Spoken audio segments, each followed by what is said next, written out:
Cultivating Calmness Podcast. My name is 𝗘𝗽𝗵𝗵𝘂𝗀𝗃, and I am a licensed professional clinical counselor in the state of Ohio. And today I want to talk to you a little bit about therapy.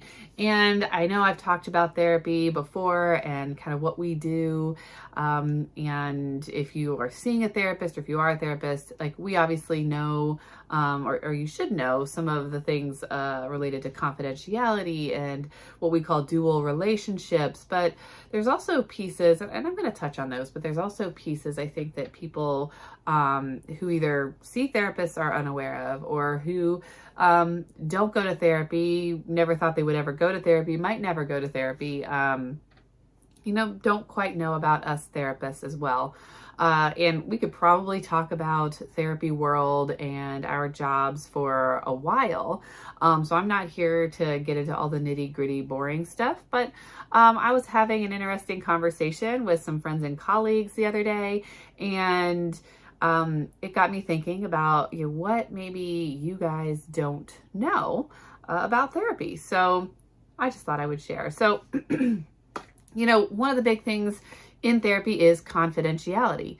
So confidentiality being that, the whole idea of what you say in here stays in here, right? So that's our, our therapy space, our room, our telehealth, whatever it is that we're doing. When you're in group therapy, the same rules exist, except you're trusting that the other people in the group are also not saying anything about the things that you're bringing to the group, and that information is staying within that group.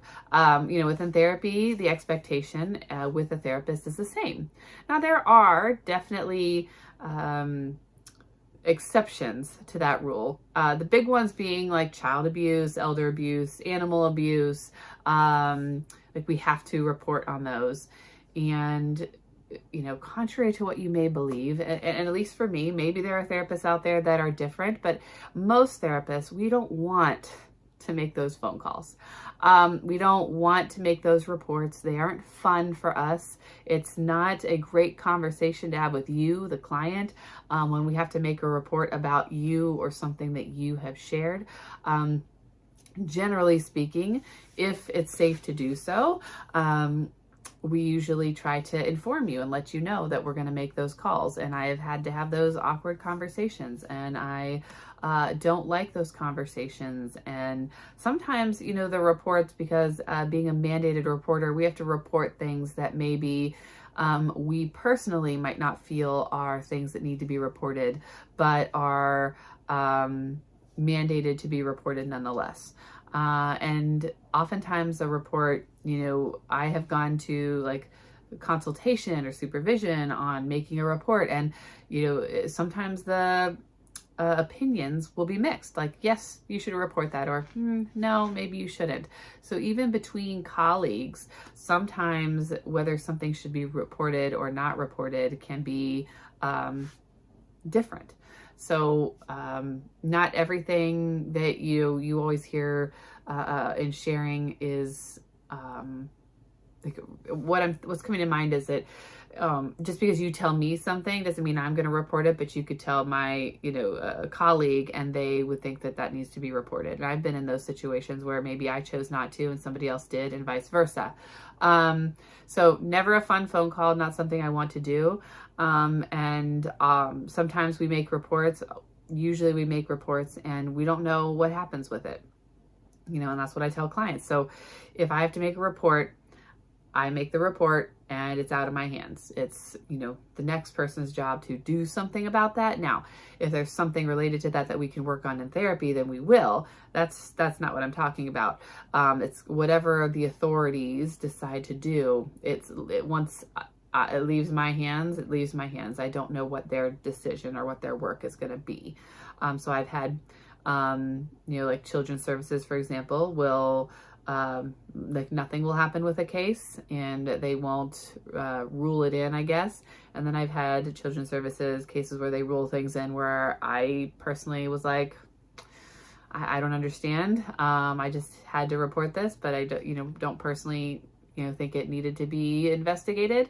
And I've had all different kinds of situations happen. So just know that those aren't calls that we want to make. It's never something fun. We don't get enjoyment out of it. At least I don't.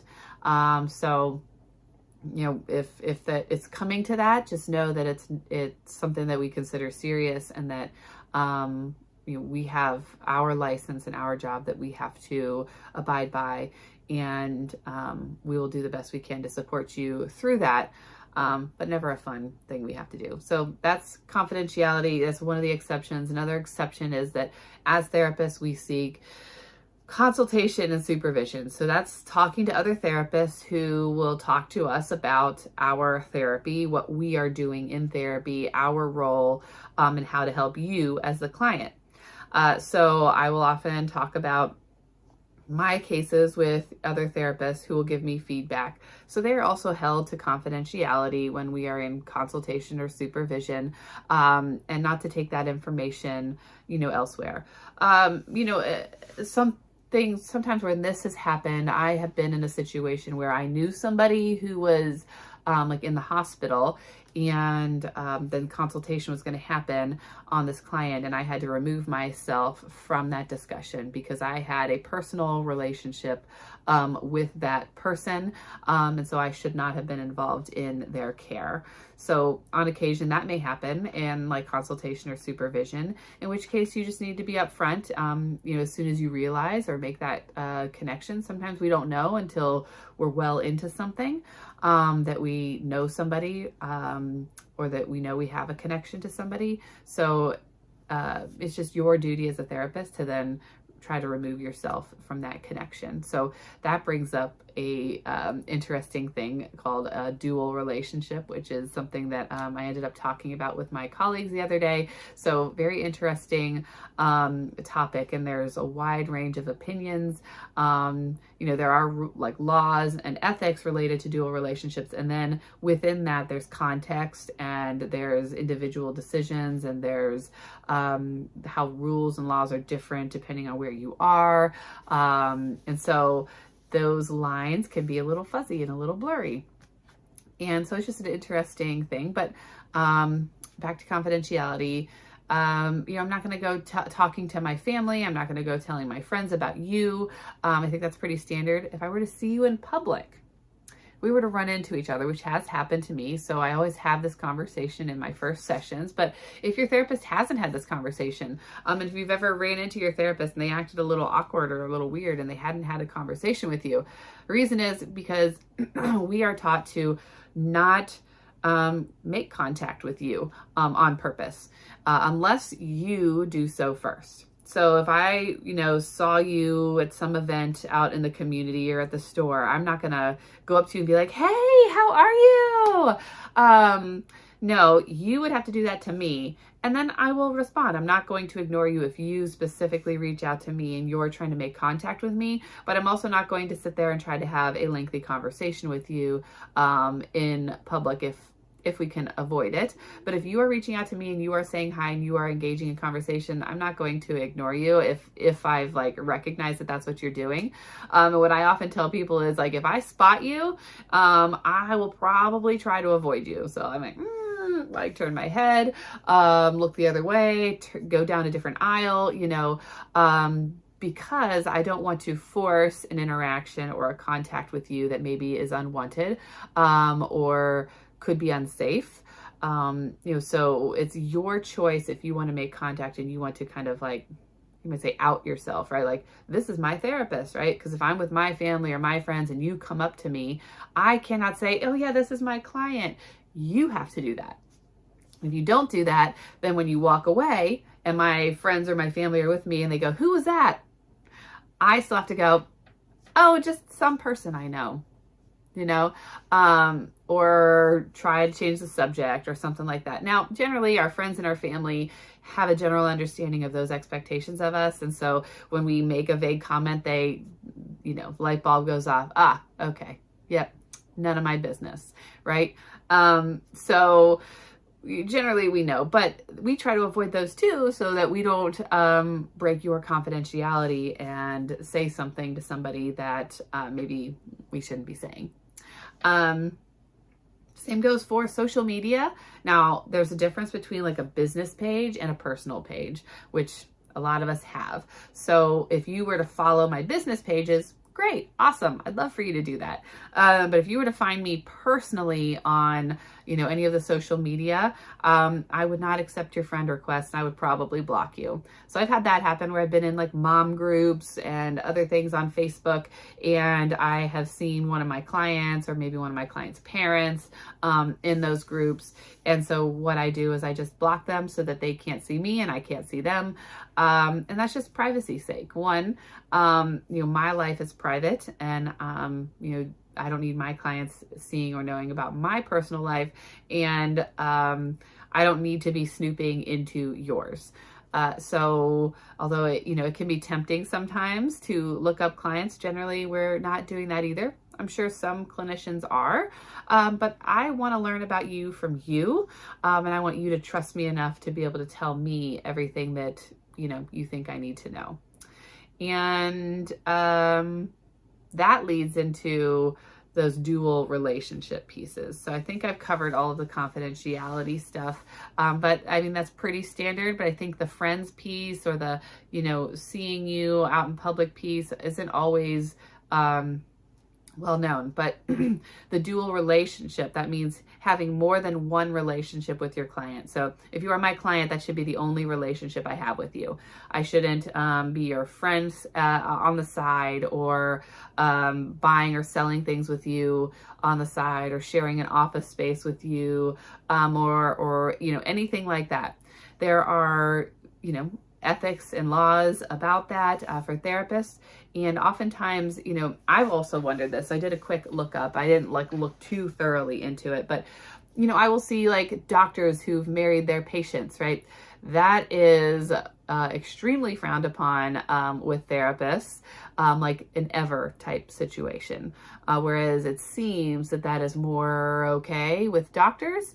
So that's something to maybe just keep in mind, that as a therapist, I am not supposed to have any other kind of relationship with you. Even after you've been my client, even, years down the road. Now, there are some rules that say anywhere from like 5 to 10, or give or take, years. If that many years have passed, then maybe I could engage in some kind of relationship with a former client. And relationship, right, could mean whatever. It could be a romantic relationship. It could be a friendship. It could be a business relationship. Generally speaking, and a lot of therapists feel this way, is that once a client, always a client. But some therapists do feel like the 5-year rule, we'll just say, is more accurate, and that, maybe some of those relationships are more okay. But why? Why do we say that, like, either, once a client, always a client, or why does it have to be so many years? Why can't it be, hey, we ended therapy yesterday and we can be friends today? Because there's a power dynamic in our relationship, right? Me, the therapist, knows more. I have more power in the relationship, and that I know a lot about you, right? You share a lot of intimate things with me that maybe you wouldn't even share with your spouse or your best friend. And, I am privy to that information. And so if we were to become friends, or we were to date or something like that, right? I have this information about you that I wouldn't have otherwise. And I think that is the biggest key there, is what information do I have about you that could affect our relationship, and the dynamic that we have in our relationship. So I have had people friend request me who haven't been clients for a while. I have had, people who have expressed an interest in being friends. I've had teenage clients who have expressed like, hey, in 5 years, can we be friends? Because I explained this situation, these ethics to a client. And the answer is not a solid yes or no, in certain circumstances, and that there seems to be a lot of gray, but generally speaking, the answer would be no. It's probably best that we are not friends, that we don't engage. But then there's the other types of dual relationships where, like, maybe you as a client, or maybe you just as people out there, don't realize that us therapists think about. Now, maybe it's not all therapists, but it's definitely come up, and it came up in this discussion I had with my friends and colleagues the other day, is, if I am at a store, and I walk into a store and then I realize like you own this store, or, something like that. The question is like, am I allowed to buy from you? Should I even be in this store? And personally, I would say yes, like you can buy from this person. The caveat is, right, is there some expectation of like a barter here? Like, hey, if I buy something from you, what are you going to give me, and vice versa? And we don't want a client to feel obligated to give me a discount or to give me something, right? That is not what, needs to happen. But if that's happening, then that could be problematic. So when it comes to like those dual relationships, it can vary. But also if like there's exceptions. An exception might be like in a rural town, a town where maybe you're the only therapist, right? And so you're gonna have people in your community. It may be, your kid's, friend's mom is your client, and you're going to have interactions with that mom because like your kids are friends, or they're on the same soccer team, and it may not be able to be avoided because of the circumstances in the situation. But if it can be avoided, we're supposed to try to avoid it. But there are some times where it can't be. In some areas, bartering is more appropriate, but in general, it is frowned upon. But again, in more rural towns or other circumstances, it may be more okay for a client to bring you something in return for your therapy services. So again, not always the case, but there are circumstances where that may be okay. Generally, like in a big city, where I live, that's not going to be okay. So it's not even something that I would consider here. But if I were to move into some kind of small town, that may be something that I would have to get used to and learn through experience. I'm trying to think. There were like lots of things that I wanted to talk about, and of course, I didn't write them down. So it's just wanting to kind of share some of those things that therapists we do that maybe you're not aware of. So, as a therapist, I have clients that I used to have when I first started, and you may not believe so, but we definitely have clients that stick in our minds, that we hold close to our hearts, that we had a strong connection with, that we, bonded with in therapy. And we think about you, right? Years down the road, we think about you and we wonder about you. We wonder how you're doing and if you're doing well, and, if you're in therapy with somebody else, and that if that's going well. And no, we can't reach out to you to ask. That would be considered unethical. I'm sure some therapists have done that. If you reached out to us, that's a little different story. If you wanted to provide us with an update, I'd love to hear it. I'd love to know how you're doing and what life is like for you. Because we work together. I heard some of your deepest, darkest struggles, and to know that you're doing well, or to hear what life is like, would just be nice to hear. But it's definitely not a requirement, and it's never really happened. I have ran into people in the store and they've provided me an update, and it's always great when somebody stops you. And as a therapist, it makes us feel good that we had that connection and you felt strong enough to want to reach out and want to say something versus like, avoid me. And I'm sure that's happened as well. Not every therapist is a match for every client. I've experienced that. I know clients have experienced that. And as a therapist, it hurts when, for me, it hurts when a client leaves, or they ghost us, where they just stop coming. We worry about you. Depending on the circumstances, sometimes we worry a lot if you've ghosted us.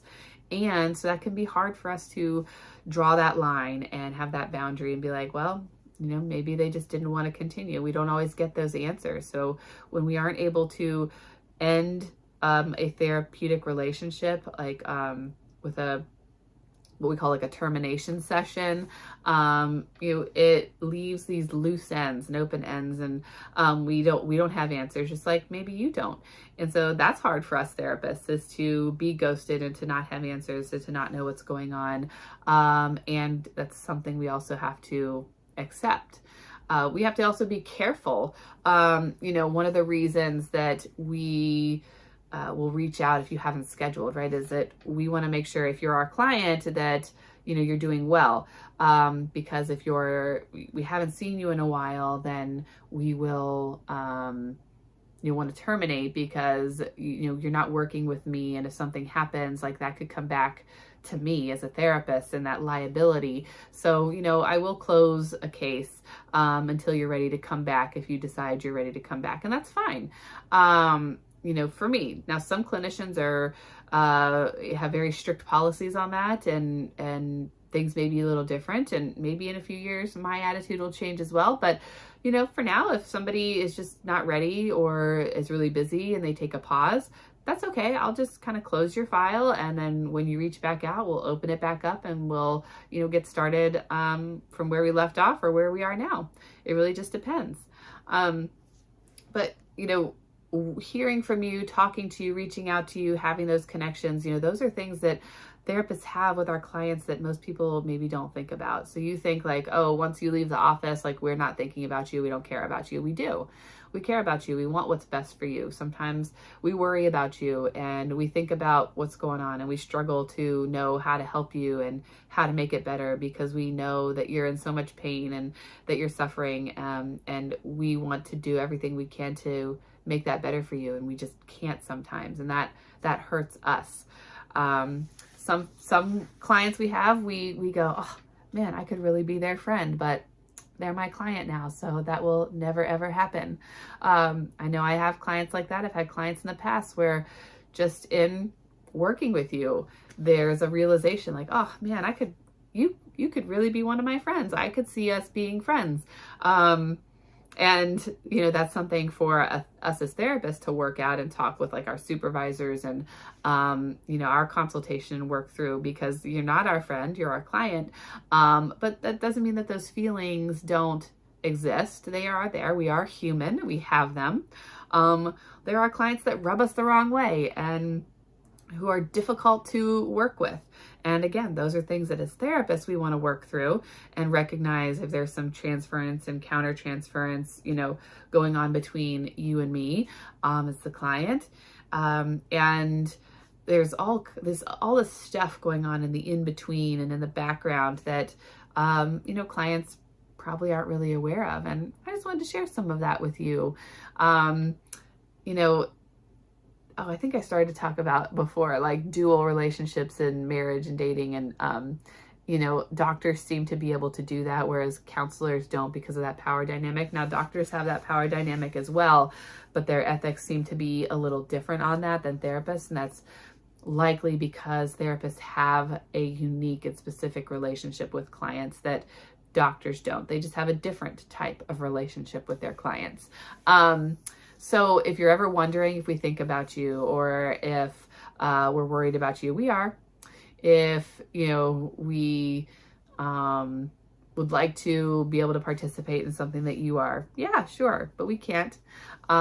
Gifts, that was another one. Therapists, we're not supposed to accept gifts. Period. We're not supposed to accept gifts. There's some like different schools will teach you like if it's under a certain dollar amount, it's more or less okay. But generally speaking, we're not supposed to accept gifts.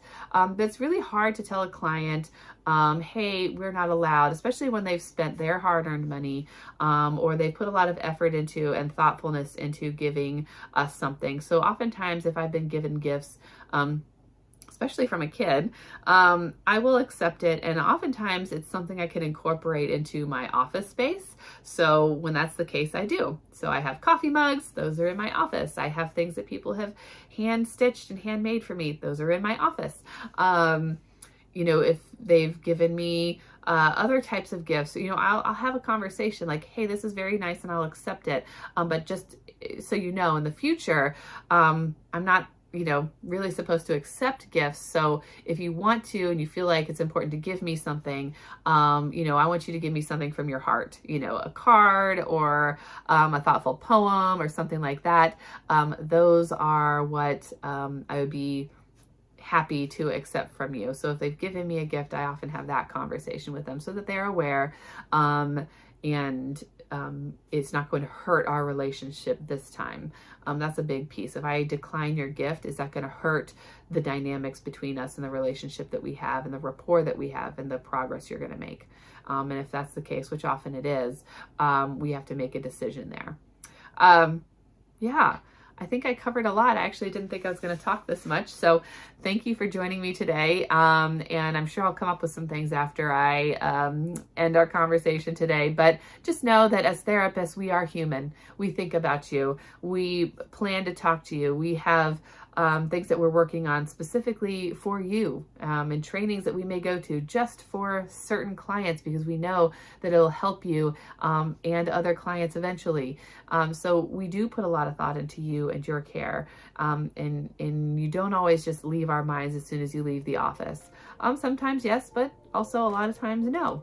So if that's helpful, I hope it was helpful for you. Thank you for joining me today, and I will see you again next week.